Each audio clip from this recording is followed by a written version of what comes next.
Welcome to the Catalyst Life Coaching Podcast with John Kim and Noelle Cordeaux.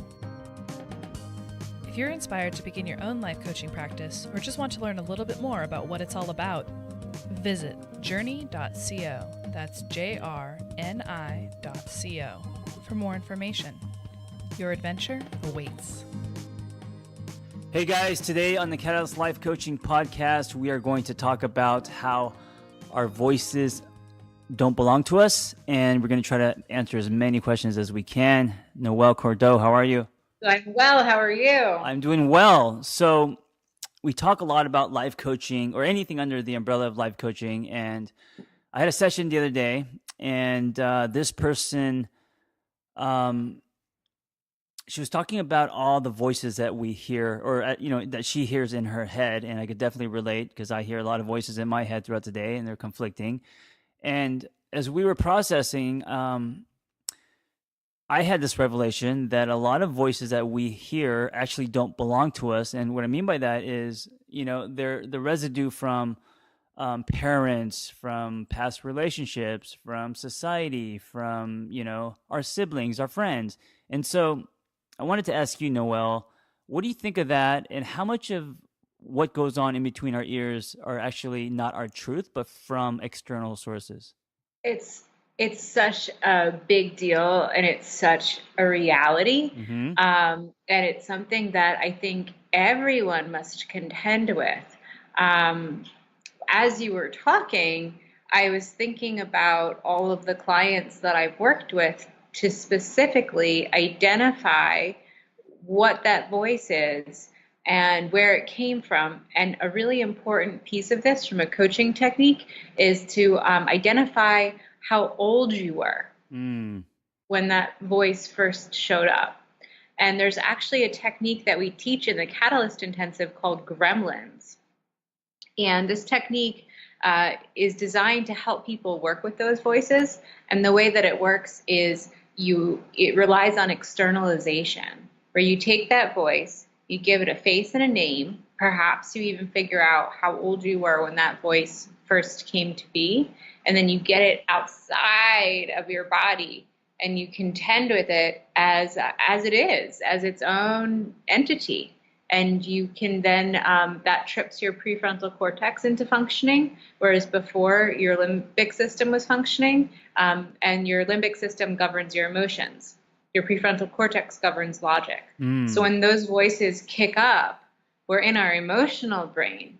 And in order to get back to our logical brain, we need to identify them.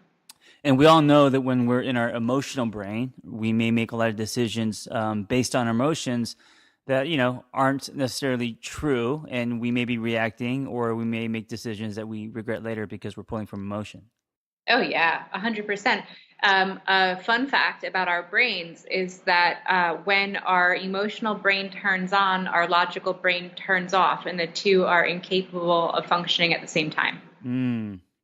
So this is really interesting, and I think this is great because it sheds light on sometimes, where we pull from and why we make the kind of decisions that we make.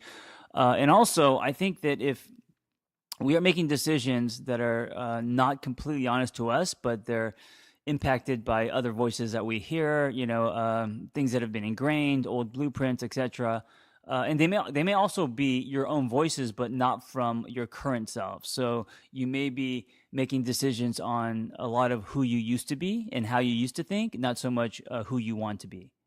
Absolutely. And I think a really super duper important thing to consider, and everybody's unique. So everybody has a completely different response to these voices. Right. But something that I have seen pretty freaking consistently in 10 years of coaching is that the voices, knowing that they exist in your limbic system, knowing that they put you in your emotional brain, knowing that they remove you from your capacity to engage in logic, the outcome of that kind of clusterfuck is that people go on autopilot and they revert to old unconscious behaviors.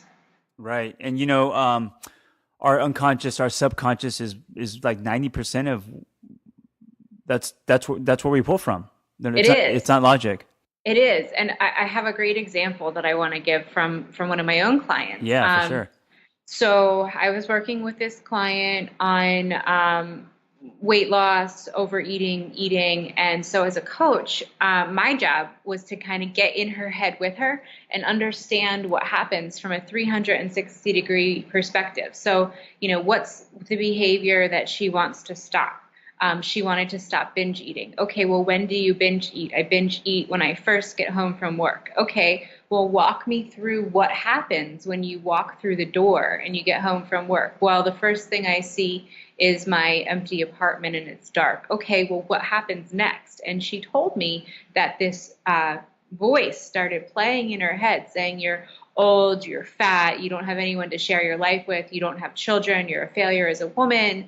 And I was like, whoa, that's pretty intense. Whose voice is that? Right. And she said, oh, that's my mom. Yeah. And I was like, whoa. So, how do you want to deal with this? How do you want to contend with it? And what we ended up doing was giving that voice a name and a face and its own entity so that when it started up, she was able to differentiate, externalize, and say, hey, mom, go fuck yourself. Yeah. Get out of my head.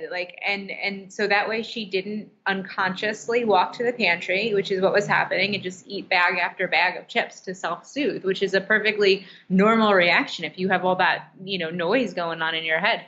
Yeah, I love that story. And also I think many can relate to their voices coming from their parents. I like that. So this is step one, is to be aware of the voices, where they're coming from, and realizing that they're not yours. I think that's the first step, right? Yep. And that creates distance, and then you can actually stop internalizing and know that that this voice or whatever this person is saying, whether it's you're fat or you're dumb or you're an idiot or whatever, that it's not truthful. It's coming from someone else, so it's easier to not internalize that. What do you think is step two once you're aware of this? Step two is replace. So it's kind of like catch and release, So you have to so once you figure out that this voice is coming to you from outside of yourself, it's like, okay, put it in the box, right? Get it out of the container that is me. And then step two is to replace it with what you want to realistically think, feel, and experience instead. What you want to think, feel, and experience instead. And the second part is so very important because so many people are great at identifying the voices, but then they don't replace them. And so you're stuck with this empty space. You're stuck with this residue.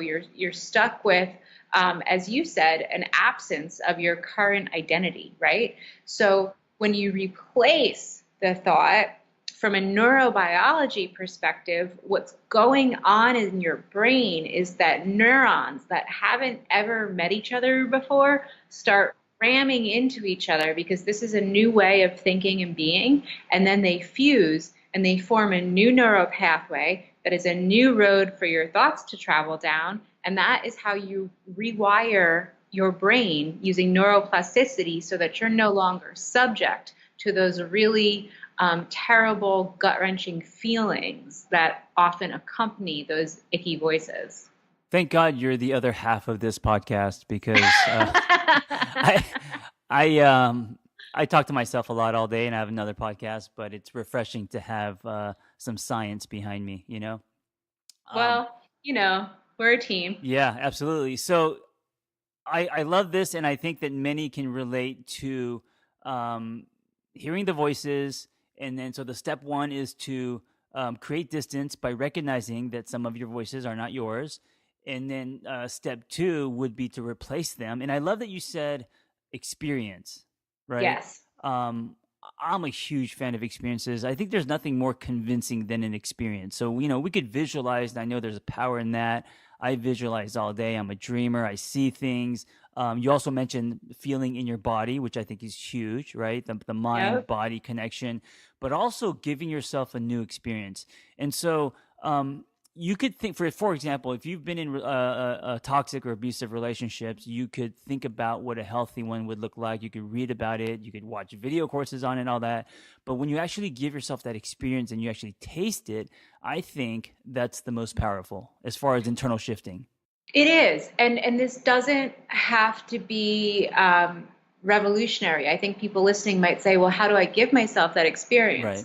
Let's go back to the example that I used of my former client with the binge eating and coming home to an empty apartment. Mm-hmm. So for her, that experience was previously steeped in shame because her mom had given her this context of, you're single, you're alone, you're shameful as a woman, you're bad, right? So, but that wasn't hers. It didn't belong to her. So when she replaced it with what she wanted to think, feel, and experience instead, I want to think I am coming home to my apartment. This is going to be the time for me. I'm going to watch my shows. I'm going to cook a dinner that I want to eat.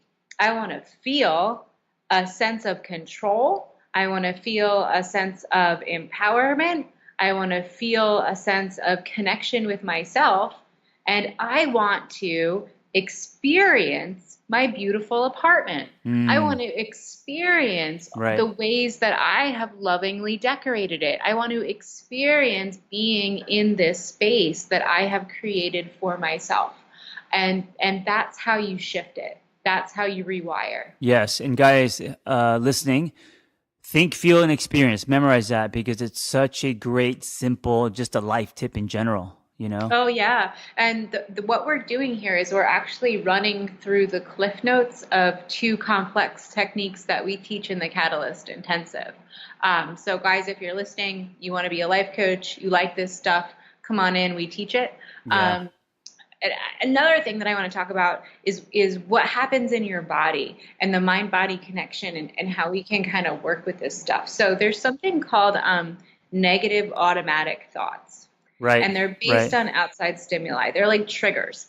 Your nervous system kicks on. You have a physiological response to something, and what your body is doing in these moments is telling you that there's something that is traumatic that you need to pay attention to. And you might experience it in your throat, your chest, tightness in your chest, a feeling in your stomach, a feeling in the back of your neck. Some people grind their teeth. They might experience pain in their face or head or headaches.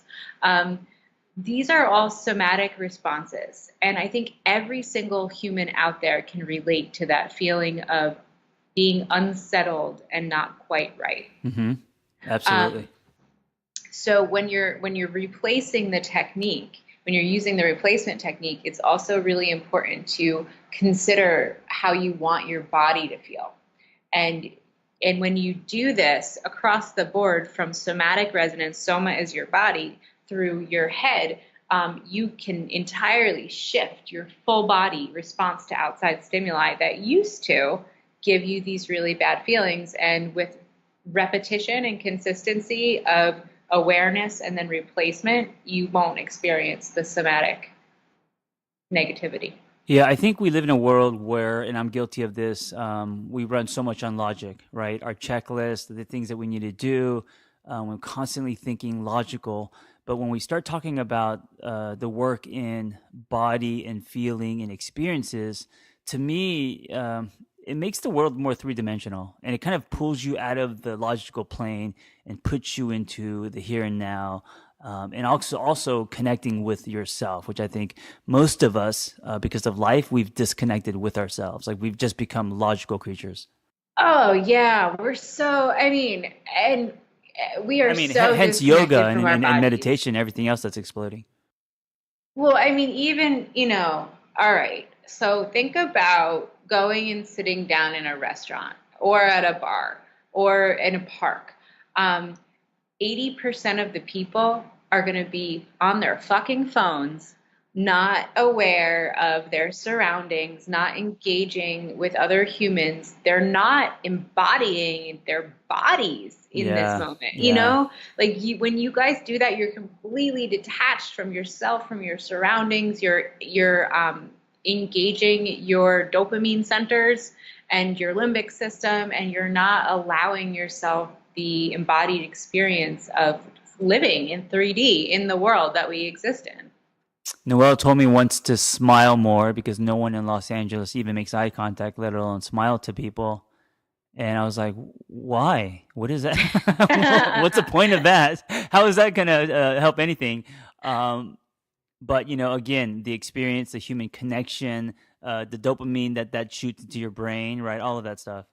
So it's I can give you the deeper cut on that. So human beings thrive and actually get healthier with love. And love is a word that has been assigned a lot of hallmark greeting style importance.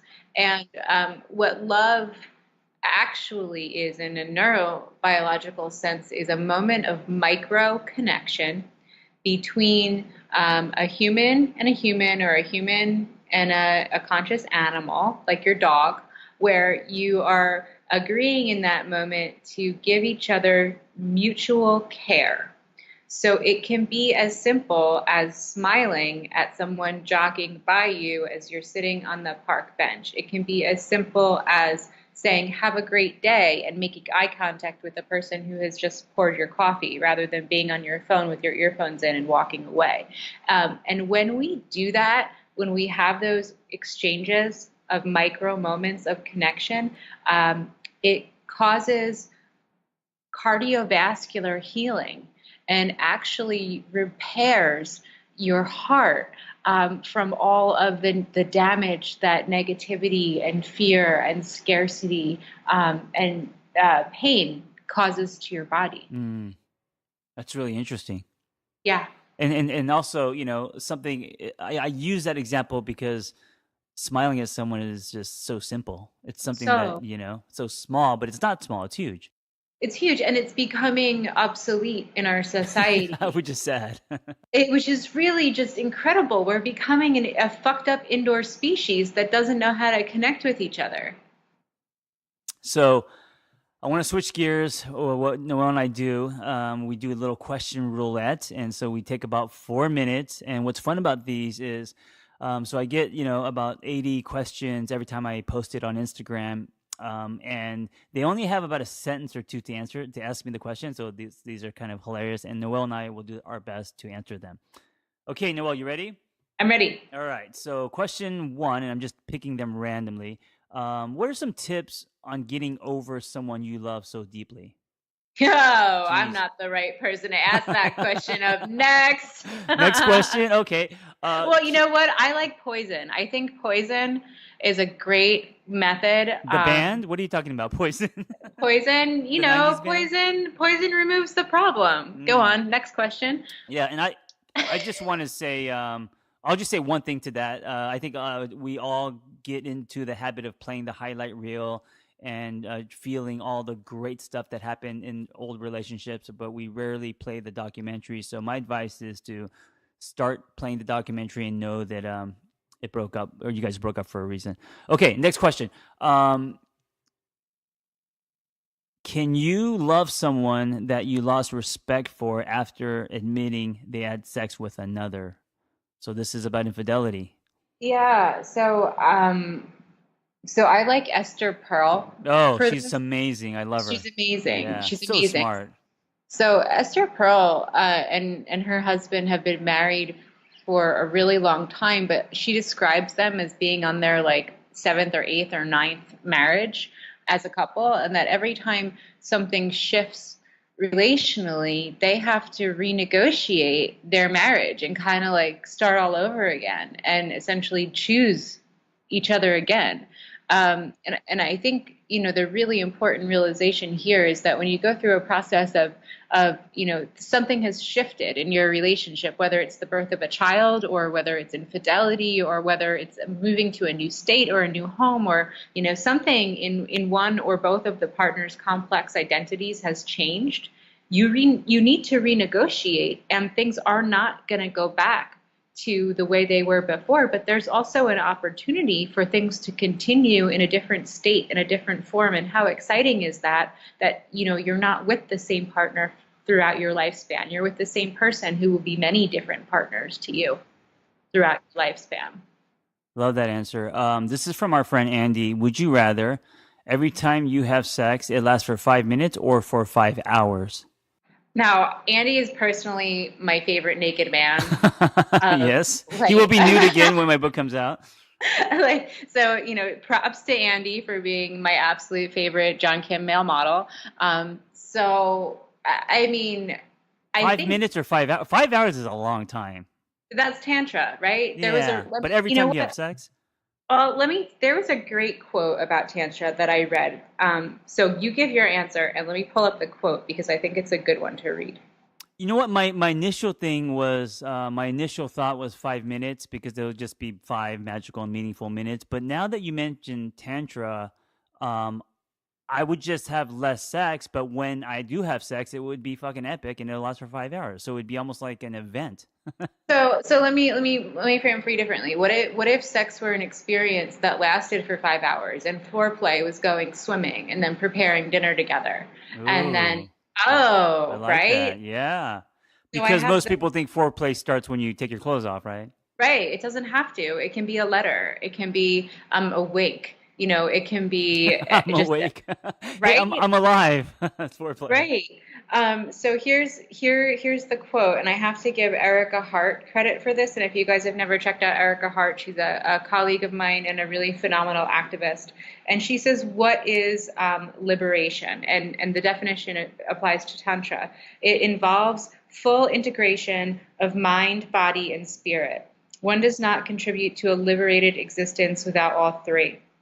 It requires the deconstruction of the shackles on the body and the decolonization of the mind, and is a spiritual practice that is grounded in a view of oneself as divine. Liberation requires an active practice that is centered on self care, nature, and radical acceptance and the integration of it all. That is Tantra. So I would choose 5 hours of a full partnered integration of mind, body, and spirit, of letting someone know me deeply on all three thresholds. I am convinced, and going back to this idea of new experiences, that's a new experience that I would like to have. So thank you for that. You're welcome. All right, guys, that is this episode. Keep asking your questions. Noelle and I will do our best to answer them. And Noelle, thank you for your time and your brain and your wisdom and your friendship. Yeah, man. Indeed.